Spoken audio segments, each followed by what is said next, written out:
Okay, Assalamualaikum warahmatullahi wabarakatuh. Hari ini kita akan teruskan dengan pengajaran Sains tahun 4 unit 7 iaitu tenaga. Dan macam biasa akan diajarkan oleh saya, Cikgu Fatini. Okay, sebelum kita mulakan pengajaran, jom kita saksikan terlebih dahulu video yang akan ditunjukkan. Hello, আসসালামু আলাইকুম। আমরা আজকে ফ্রান্সে গার্জে আছি। আজকে 40 degree Celsius, অনেক গরম। আমরা আজকে এখানে আগুন ছাড়া ডিম ভাজি করব। ওকে, স্টার্ট। এই যে আমাদের আতউল্লাহ ভাই, উনি তেল দিচ্ছে। তেল দেওয়া হয়ে গেল, এখন আমরা আগুন ছাড়া ডিম ভাজি করব।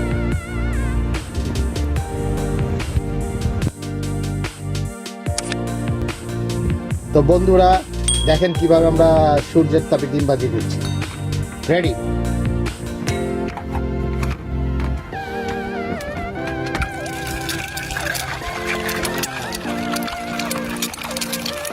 এই তো হয়ে গেল আমাদের ডিম ভাজি।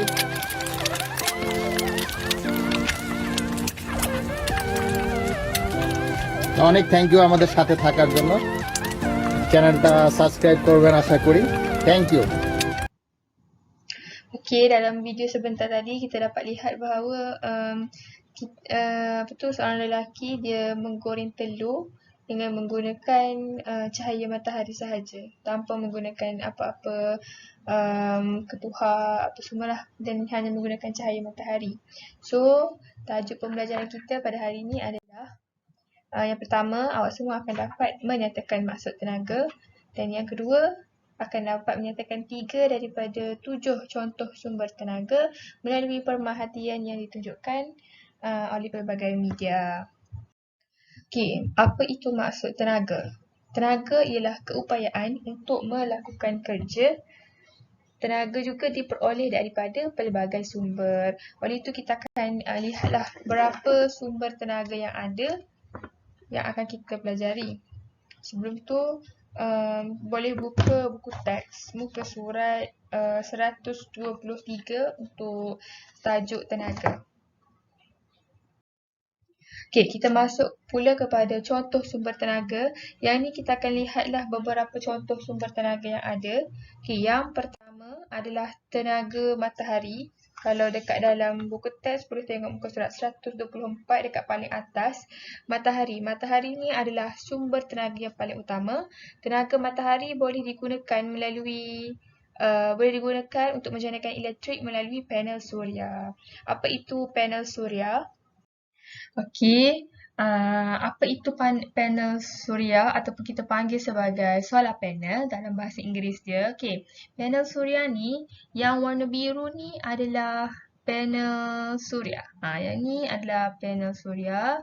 Okey, awak boleh nampak dekat sini fungsi dia adalah untuk menyerap cahaya matahari dan menukarkan kepada tenaga elektrik. Nampak tak?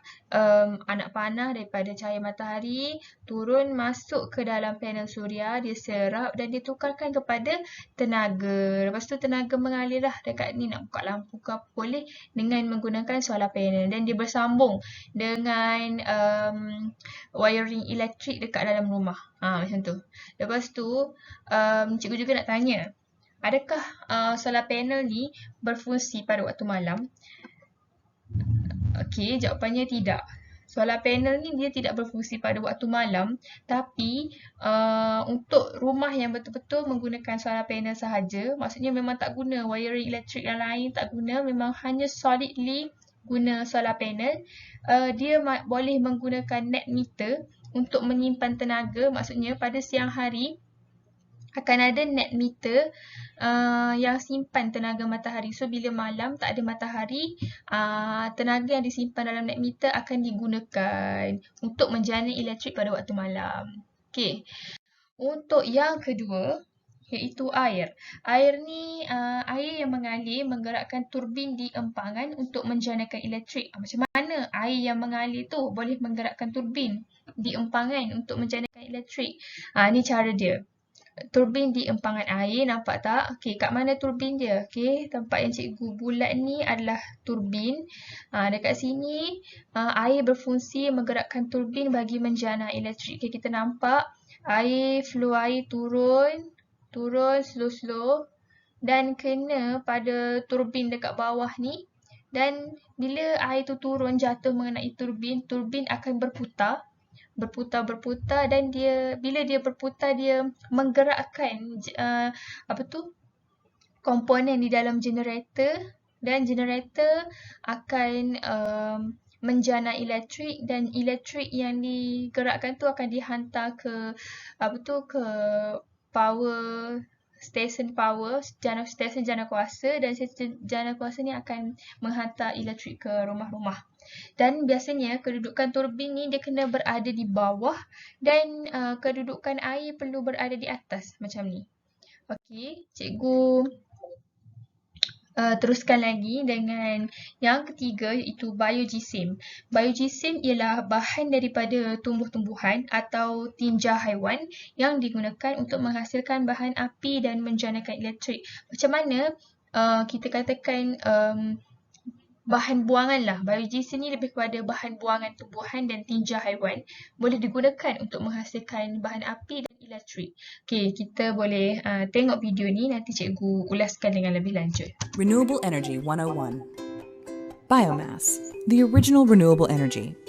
It's been part of our lives since our ancestors learned to control fire. In fact, it's made possible by the sun, whose energy is absorbed by trees and plants through photosynthesis, and then released when organic matter is burned or decomposes. First, there's plant waste. Wood scraps, sawdust, and crop waste can be collected from farms or manufacturers. The waste is burned to heat water. The hot water creates steam. The pressure of the steam spins a turbine. The turbine powers a generator. The generator creates electricity. Simple, really. Next up, animal waste, also known as the problem of cow poop. The solution? Waste from farm animals can be collected in a large tank called a digester, filled with bacteria that eats the waste and converts it to methane gas. The methane is captured and burned to heat water and create steam. Sound familiar? Second verse, same as the first. This same principle can also be used to capture methane, a potent greenhouse gas with 25 times the heat-trapping ability of carbon dioxide, from landfills. Once a section of the landfill is closed off, pipes are run from the waste to collect the gas, which can then be burned to make electricity or heat. Biomass may not be the prettiest form of renewable energy, and it needs to be used carefully and thoughtfully to protect ecosystems and prevent greenhouse gas emissions. But it can be a smart way to make use of waste. Power to the poop. Okey, dekat dalam video sebentar tadi, awak boleh tengok plant waste tu adalah sisa daripada tumbuhan. Maksudnya pokok-pokok yang mati, pokok-pokok tumbuh-tumbuhan yang dah mati. Awak boleh tengok, dan juga animal waste, which is najis daripada haiwan. Bila dia kumpulkan pada satu tempat, untuk plant waste dikumpulkan pada satu tempat, dan dikena macam contoh dia letak, dia biarkan, dan bila benda tu terbakar, dia akan letakkan air dekat atas dia. Air tu akan menggelegak, mengeluarkan mengeluarkan wap ataupun gas, dan gas tersebut akan menggerakkan turbin generator, dan akan menggerakkan generator dekat atas dan boleh menghasilkan elektrik. Sama macam animal waste, which is najis haiwan. Untuk yang najis haiwan pun sama, dia macam dikumpulkan, longgokkan satu tempat, dan dia kumpulkan gas metana yang keluar. Bila dia terkena api, terbakar, dan dia menggelegakkan air, letak air dekat atas dia. Lepas air menggelegak, keluar gas ataupun wap, dan gas tu akan menggerakkan generator, dan generator akan menghasilkan tenaga elektrik. Macam tu. Okey, yang keempat adalah angin. Angin yang bertiup menggerakkan kincir angin untuk menjanakan elektrik. So, macam mana nak menggerak? Okey, untuk dekat dalam gambar ni, yang gambar sebelah ni adalah animation. Yang ni animasi, which is tak betul lah. Maksudnya kita hanya nak melihat dengan lebih tepat macam mana kincir angin tu bergerak. Okey, yang arah yang ditunjukkan ni, kita ibaratkan ada angin. Yang ni angin datang melalui situ, dia menggerakkan kincir angin. Bila dia berpusing, berputar, motor dekat dalam diri pun berputar. Nampak tak motor warna merah ni pun berputar. bila semuanya bergerak dengan bantuan angin yang digerakkan oleh dekat kincir angin dekat orang panggil bilah kipas ni, dan dia menghasilkan elektrik lah, dan elektrik tu akan turun pergi dekat stesen jana kuasa, dan stesen jana kuasa ni akan menghantar elektrik ke rumah-rumah. Ni dekat sebelah ni adalah gambaran sebenar macam mana kincir angin tu menghasilkan elektrik. Kita tak adalah nampak dia berputar dengan dengan kuat macam kipas dalam bilik ada nombor 1, 5 kan. Tak adalah sekuat itu. Tapi apa yang kita nampak adalah macam ni lah. Ni. Nampak biasa je, nampak bergerak secara perlahan, slow motion macam tu je. Tapi mampu menghasilkan jana kuasa elektrik sebab dekat motor kat dalam ni besar. Dan biasanya untuk kincir angin ni dia kena berada di tempat yang terbuka macam ni, tempat padang yang terbuka, tak ada apa-apa, tak ada bangunan, memang kena tempat terbuka. Yang angin dia, kadar angin dia laju. Dekat tempat terbuka tu kadar angin dia laju. So macam kat gambar tepi ni sangat-sangatlah tepatlah sesuai dia membina kincir angin dekat situ. Dan kita Malaysia tidak menggunakan sumber tenaga kincir angin ni sebab kita tak ada tempat terbuka yang macam ni. Biasanya dekat-dekat negara Eropah lah yang menggunakan kincir angin sebagai sumber tenaga mereka. Okey, untuk yang kelima, nuklear. Bahan nuklear seperti uranium digunakan untuk menjanakan elektrik di stesen jana kuasa nuklear. Okey, yang ada gambar dekat belakang ni adalah stesen jana kuasa nuklear. Okey, nampak tak? Ni sama macam gambar dekat tepi. Macam inilah stesen jana kuasa nuklear. Okey, dekat sini macam mana stesen jana kuasa nuklear ni bekerja. Yang ni kita boleh kita go in lagi dekat dalam dia. Okay, nampak tak dekat sini? Stesen jana kuasa ni dia akan mengeluarkan juga gas-gas dekat dalam dia. Contohnya akan mengeluarkan uranium.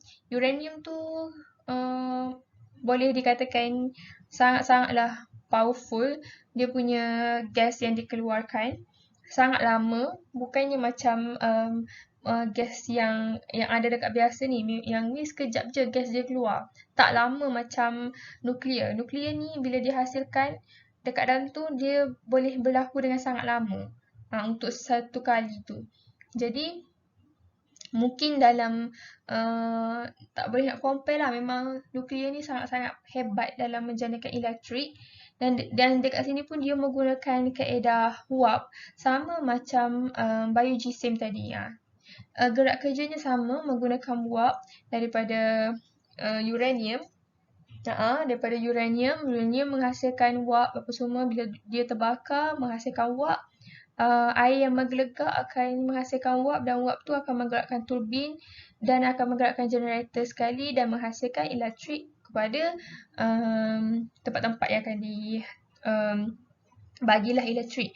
Okey, dekat Malaysia juga kita tidak menggunakan nuklear sebab kita tahu nuklear ni adalah sangat berbahaya sebab bila nuklear je meletup, mungkin satu Malaysia pun boleh meletup. Sebab nuklear ni boleh jadikan bahan letupan yang sangat-sangat besar. Jadi kita Malaysia tak menggunakan nuklear sebagai jana kuasa elektrik sebab boleh membahayakan nyawa lah. Boleh membahayakan nyawa, orang yang bekerja pun berbahaya juga. Dan biasanya dekat sini yang digunakan ni adalah Jepun. Jepun menggunakan nuklear untuk janakan kuasa elektrik. Jepun menggunakan nuklear. Okey, kita teruskan lagi dengan bahan api fosil. Apa itu bahan api fosil? Okay, bahan api fosil seperti petroleum, gas asli dan arang batu dibakar untuk menjanakan elektrik. Okay, boleh tengok semua video ni. Fossil fuels. Fossil fuel is a term used to describe a group of energy sources that were formed from ancient plants and organisms during the Carboniferous period approximately 360 to 286 million years ago, even before the age of dinosaurs. At that time, the land was covered with swamps filled with organisms and plants. As they died, they sank to the bottom of swamps and oceans and over millions of years started decomposing under layers of sand, clay, and other minerals. Different types of fossil fuels formed depending on the combination of organic matter, temperature, time, and pressure conditions while decomposing. There are three major types of fossil fuels: coal, oil, and natural gas. Coal was formed from ferns, plants, and trees, which hardened due to pressure and heat. Oil was formed from small organisms like zooplankton and algae, where pressure caused the more complex organic matter to decompose. Natural gas was formed by the same process as oil, only it was exposed to more heat and pressure, causing it to further decompose and turn into a gaseous form. Fossil fuels are sought-after energy sources because they have a high energy density. They are the world's dominant energy source. Fossil fuels have a variety of applications from electricity production to transport fuels. They can also be used to make a variety of common products, from plastics to cosmetics to even some medicines. These resources have powered industrialization over history and continue to do so today. Fossil fuels can be an abundant and cheap, or in some cases, a scarce and expensive form of energy, depending on geographic location. For this reason, geopolitical issues arise due to scarcity caused by the natural geographic allocation of these highly valuable resources. Fossil fuels are considered non-renewable resources because they take millions of years to form, which means that once they are used, the resources will not be replenished in a human lifetime. The gradual depletion of the most accessible fossil fuel reserves have forced companies to develop technologies for extracting more challenging or unconventional reserves. In many cases, this means additional safety and environmental concerns as well as higher costs. Fossil fuels are also the largest emitters of carbon dioxide, a greenhouse gas which causes climate change. In addition, their production causes both environmental and human health issues. These concerns have triggered society to look at alternate sources of energy that are more environmentally sustainable and renewable. That's fossil fuels.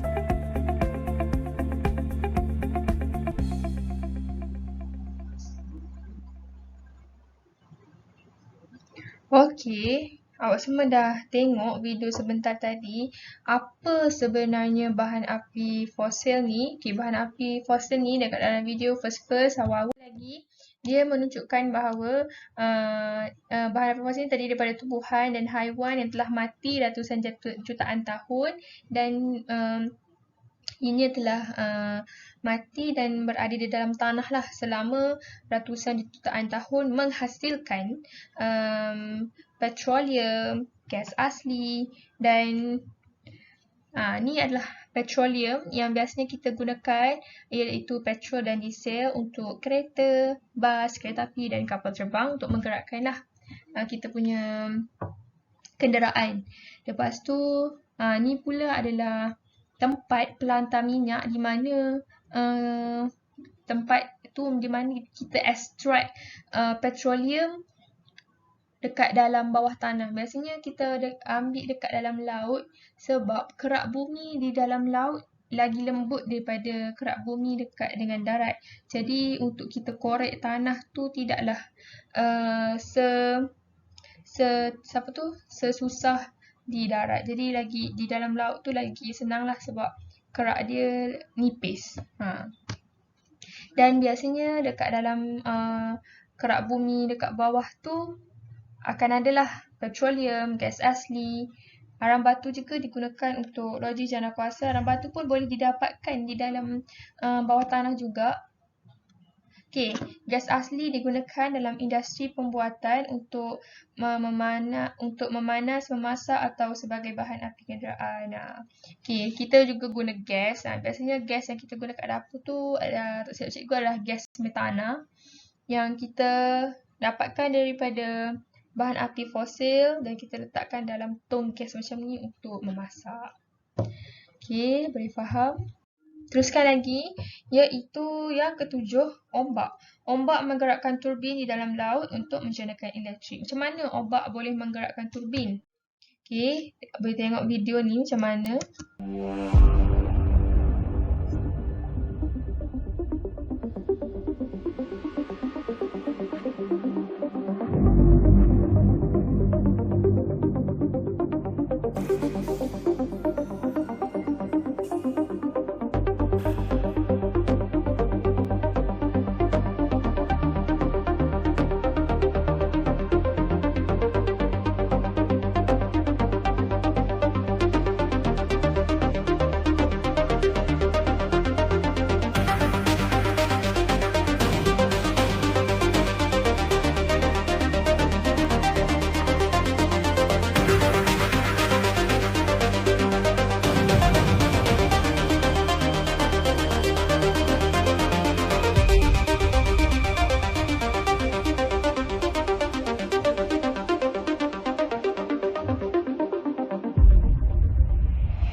video sebentar tadi, kita dapat lihatlah bagaimana ombak tu digerakkan. Kita nampak cara ombak tu digerakkan adalah akan ada benda-benda bulat tu, dan bila bila letak tu, ombak akan dia mengikut pergerakan ombak ke depan ke belakang, ke depan ke belakang, dan benda tu akan menggerakkan satu alat dekat dalam dia yang panjang, dan dia akan bergerak ke depan ke belakang, ke depan ke belakang dan menghasilkan elektrik. Macam tu. Dan yang last sekali iaitu geothermal. Geothermal ni adalah sumber tenaga yang diperoleh daripada haba batuan panas di bawah permukaan bumi untuk menjanakan elektrik. Okay, yang ni pun boleh juga tengok video untuk lagi faham. Renewable Energy 101. If you've ever observed an erupting volcano or the geysers at Yellowstone National Park, you've seen geothermal energy in action. The Earth's crust is made of rocks and water.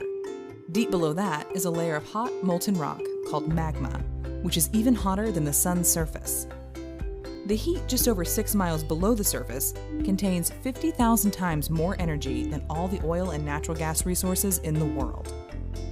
Releasing a small amount of that heat in the right way can create electricity. A well drilled a couple of miles deep can capture the rising hot water and steam. That steam spins a turbine, and a generator produces electricity. Geothermal is one of the least explored sources of renewable energy in the US, and most of us probably don't spend much time thinking about it. But since it's a pollution-free, renewable source of energy that's consistently reliable, at least it has been for the past 4.5 billion years, maybe we should.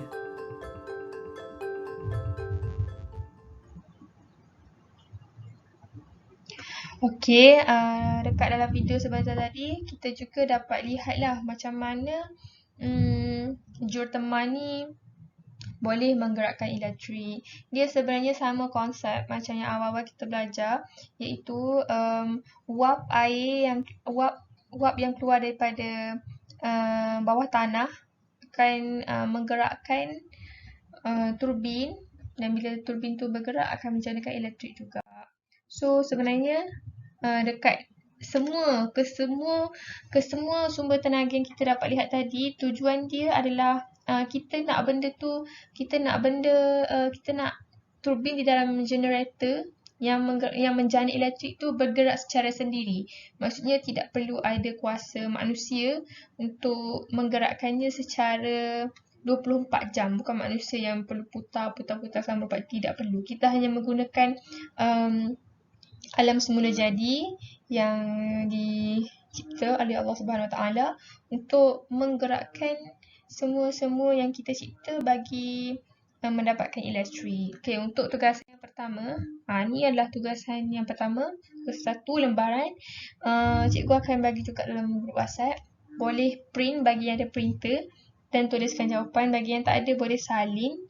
Hantar gambar tugasan yang telah siap kepada cikgu melalui PM. Perkenal nama semasa menghantar tugasan. Okey, sekian, terima kasih untuk pembelajaran hari ini. Sebelum tu kita belajar sumber tenaga. Sumber tenaga ada 7 yang kita belajar semua, iaitu matahari, air, angin, biogeosim, nuklear, bahan api fosil, ombak. Tapi yang geothermal tu sebagai tambahan sajalah. Jadi boleh dikira sebagai 8 juga. Itu saja pembelajaran kita pada hari ini. Itu saja kelas pada hari ini. Sekian, terima kasih. Jangan lupa subscribe, like and share. Bagi yang tak faham boleh terus PM cikgu atau boleh komen juga dekat YouTube ni. Dan insyaAllah saya akan bantu awak untuk faham dengan lebih lanjut berkenaan dengan sumber tenaga. Okey, terima kasih semua.